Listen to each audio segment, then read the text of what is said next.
Welcome back to the channel. As always, I'm Andrew Kavanaugh, and I want to say thank you so much for coming back to Kavanaugh's Corner. Recently, the channel has been growing exponentially. The reviews I did of the three James Cameron films, The Abyss, True Lies, and Aliens, have done extraordinarily well. So I just want to say thank you so much for watching if you did see those. And thank you so much for subscribing. If you enjoy reviews of physical media releases on 4K, Blu-ray, and all those things, definitely make sure to subscribe to my channel here so I can keep bringing you reviews. Today, this was one that kind of was on the back burner for a while. This came out just a few months ago. I purchased this recently from a flash sale that Criterion had. And it's a movie that I really enjoy. I love Martin Scorsese. He's one of my favorite directors that's still around today and working. And this film was really his big motion picture debut. It's not his first film, but it's definitely the one that put him on the map, and that is Mean Streets. This is the all-new 4K edition of it from Criterion Collection. It's a 2-disc set. I'm going to open it up here so you can see. This is the 4K and the standard Blu-ray here. It also has a really nice booklet with some nice articles and some really cool artwork there. And I really enjoy this movie. It's kind of wild. It's very entertaining to watch. And it's one of those movies that you just kind of soak it in. I think the Safdie brothers actually take a lot out of this movie. I think their style is very reminiscent of Scorsese's style in this movie.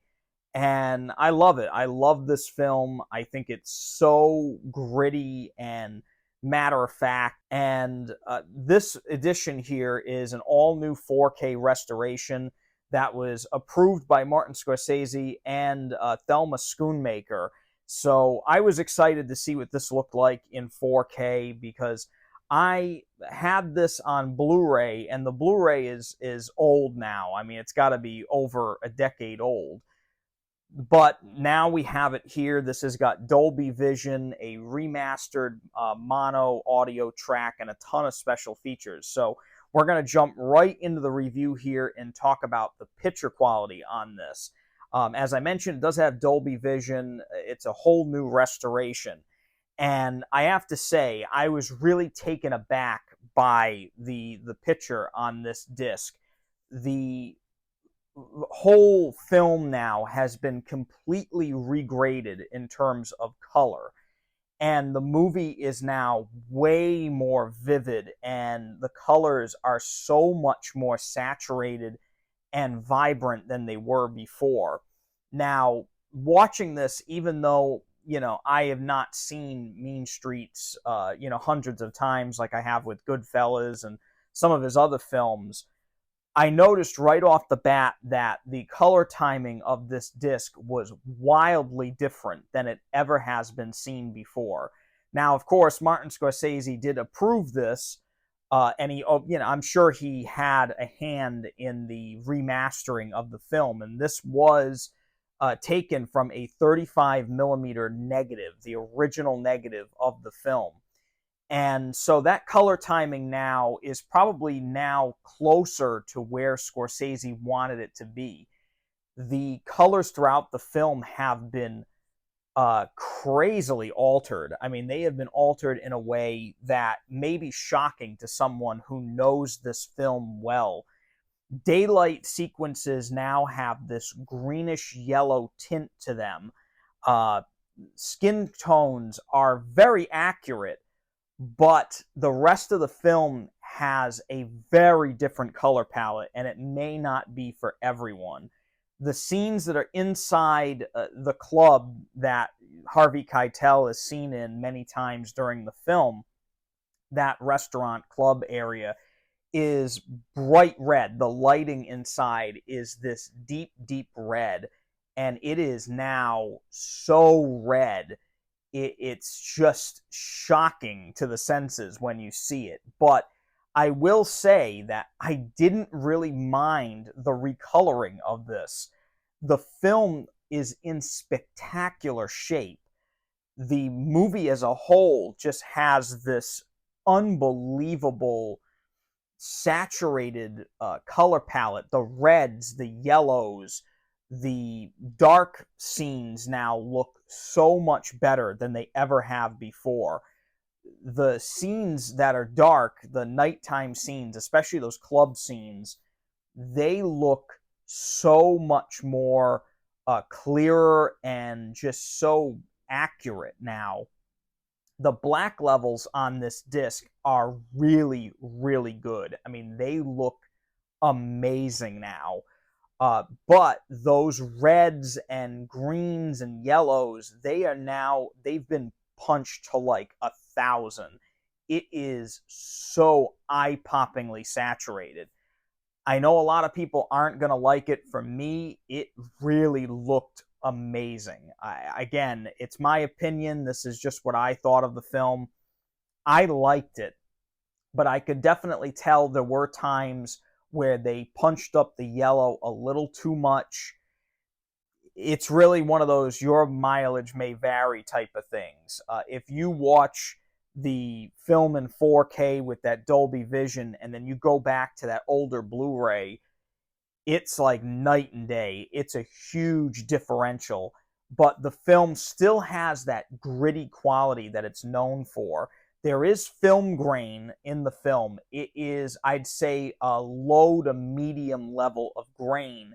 Still kept a very filmic quality. It's not like, True Lies and The Abyss and Aliens where they DNR'd everything. You can still see that film grain. It's very prevalent, but it's not nearly as heavy as it was before. The film never looks noisy in any way. But the cinematography as a whole now just has this extremely different look. I liked it. I think for a movie like this, it really works. It kind of adds to the atmosphere of the film. And if Martin Scorsese and Thelma Schoonmaker, agreed to this being the new picture, that may have been what they were looking for all along, but technology just wasn't where it was back then. So, again, it's Scorsese's vision. He has say over it.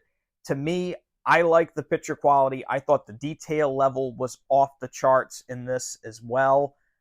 You can really see detail now on facial features, Harvey Keitel's close-ups. You can see every little thing on his face. You can see so much detail now. You can see individual sweat droplets on his face. There's one scene in particular where the camera is literally hooked up to him and he is just soaked in sweat and alcohol that's being poured onto him. It's a crazy scene, but that scene in particular really shows off that high detail level. And it's a wild movie, but it's a really unbelievable transfer here. I know not everybody's going to be a fan of this one, but I happen to like it. I think it helped the film. Again, your mileage may vary. This is just my opinion. You know what they say about opinions. Everybody's got one. But I thought it was a really wild look at this film. I thought it was a very interesting take on the film. And I kind of dug it, honestly. I thought it was pretty cool. Now, as for the audio on this, Mean Streets now has an all-new uncompressed mono audio track. It's a one-channel track, but it is fantastic. It's crystal clear. The sound effects are intact. Everything about it is very pure, and it's the audio track for the film. It's the original audio track. I had no issues with it. It was very loud. It was very clear. Dialogue was crystal clear. The voiceover elements sounded fantastic. The music sounded great. And this movie has a hell of a soundtrack. I mean, everything from Eric Clapton to the Rolling Stones, you name it. This movie has got it from that time period. I think this movie is supposed to be set in the early 60s, from what I've read. And it's just a perfect time capsule of that time period. But it sounded fantastic. I loved the audio track on this. Now, would it have benefited from a stereo or a surround? I don't think so, honestly. I like the fact that they kept it to the original theatrical audio. It sounded great. I loved it. I had no issues with it. Now, for the special features on this, all the special features are on the Blu-ray disc that's included. It's on that secondary disc. The Blu-ray on here also does have the film in high definition. And again, I did not watch the movie on the standard Blu-ray, but I'm sure it looks good, but just no HDR or anything like that.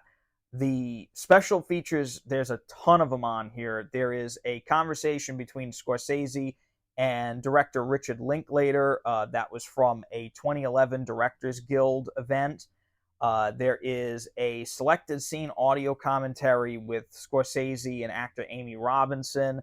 There's an all-new video essay with Imogen Sarah Smith about the film's physicality and its portrayal of brotherhood. That's a really interesting special feature. And there's also an interview with the director of photography, Kent Wakeward. So that's really cool. There's even an excerpt from a documentary called Marduk, Baghdad to Hollywood, which features Mean Streets co-writer Marduk Martin, as well as Scorsese and journalist Peter Biskind and filmmaker Amy Heckerling. So that's a neat little thing. I have not seen that documentary before, but that's just a little excerpt from it. And there's also a promotional video from 1973 called Martin Scorsese Back on the Block. And I do remember seeing that. I think that was on the older Blu-ray, if I'm not mistaken. That's also an interesting watch from the time period of which this was released. And there's even a theatrical trailer on this. So, ton of special features. You really get your money's worth with this set. As I mentioned earlier, my take on this is, even though it is a very different looking film than what it once was, I think the remastering and the new color timing actually work for this movie. And I'm usually not a fan of when movies do that. Sometimes it works, sometimes it doesn't. In this case, that really extreme color palette that the movie has kind of works for this movie. It still has that gritty feeling. The detail level is amazing. The black levels are fantastic. Again, not everybody's going to agree with me on this one, but I liked it. This is spine number 1198 on Criterion. If you want to pick up Mean Streets on 4K, I'll leave a link in the description below. If you use that link to purchase this from Amazon, I do get a little kickback here on the channel. It helps me out greatly because Criterion does not send me movies, although I wish they would. Criterion, send me some stuff. But anyway, I bought this with my own money, so if you help me out, it really, really goes a long way by using that link. And the other thing that helps me out is if you hit that like button and subscribe to the channel. That means the world to me. I just want to say thank you so much for coming back to Kavanaugh's Corner. I wish you guys all the best. Please stay safe and take it easy.